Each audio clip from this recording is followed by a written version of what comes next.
Shalom, salam podcast Eksposisi M116. Apa kata Alkitab tentang penggunaan media sosial?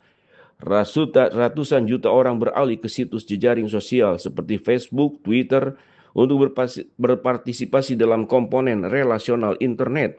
Apakah jejaring ini merupakan ladang misi besar berikutnya atau hanya pemborosan waktu yang sangat besar? Haruskah seorang Kristen berpartisipasi dalam jejaring sosial? Jawaban atas pertanyaan-pertanyaan ini harus ditentukan oleh apakah kita dapat dengan jujur meminta Tuhan untuk memberkati dan menggunakan tindakan kita untuk tujuannya yang baik. Jika engkau makan, jika engkau minum, atau jika engkau melakukan segala sesuatu yang lain, lakukanlah itu untuk kemuliaan Allah. 1 Korintus 10 ayat yang ke-31. Jika kita bersedia membiarkan Tuhan menggunakan partisipasi kita untuk kemuliaannya, kita memiliki kebebasan untuk berpartisipasi.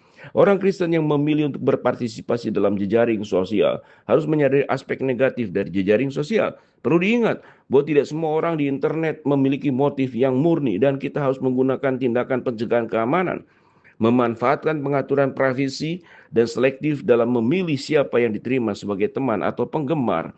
Orang tua harus berinteraksi dengan teratur dengan anak-anak mereka dan menjadi peserta aktif dalam menggunakan situs jejaring sosial oleh anak-anak mereka. Selain itu, orang Kristen harus menyadari bahwa bahaya narsisme, cinta diri yang berlebihan, dan keasikan dengan diri sendiri yang melekat pada situs yang berorientasi pada diri sendiri. Penelitian telah menunjukkan bahwa penggunaan yang berlebihan atau motif yang salah dalam partisipasi media sosial dapat menumbuhkan narsisme. Ketika kita mengandalkan situs media sosial, terutama yang mempromosikan diri kita sendiri atau menarik perhatian pada diri kita sendiri, inilah saatnya untuk mengambil langkah mundur. Adalah bijaksana untuk memanfaatkan akuntabilitas mendorong pasangan, anggota keluarga, dan saudara-saudara Kristen untuk melihat aktivitas jejaring sosial kita dan meminta pertanggungjawaban kita. Amsal 27 ayat 17 mengatakan besi menanyapkan besi, manusia menajamkan sesamanya. Penting juga untuk memahami dampak status, foto, komentar, atau kiriman blog kita di masa mendatang. Perlu diingat bahwa situs jejaring sosial melibatkan penerbitkan ke seluruh internet, termasuk anggota keluarga, pemberi kerja saat ini dan masa mendatang.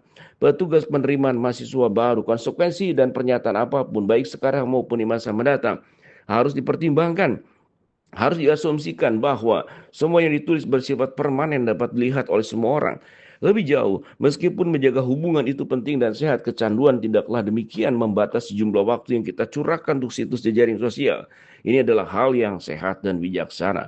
Di sisi lain, pasti ada aspek positif dari jejaring sosial. Bagi orang percaya, situs media sosial dapat menjadi ladang misi yang sangat produktif.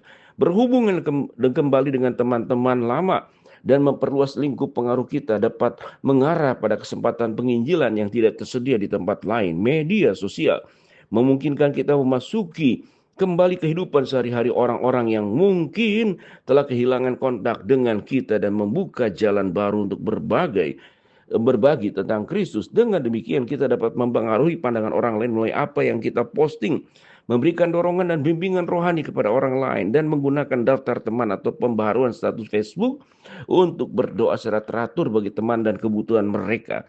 Marilah kita saling memperhatikan supaya kita saling mendorong dalam kasih dalam pekerjaan baik. Janganlah kita menjauhkan diri dari pertemuan-pertemuan ibadah kita seperti yang dibiasakan oleh beberapa orang, tetapi marilah kita saling menasehati dan semakin giat melakukannya menjelang hari Tuhan yang semakin mendekat.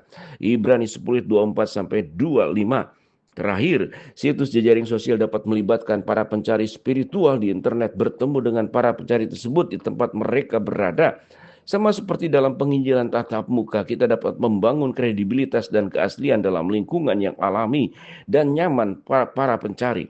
Lalu membangun fondasi itu dengan berbagi kasih Kristus dengan teman-teman di dalam jejaring sosial. Shalom, salam podcast, Eksposisi M116.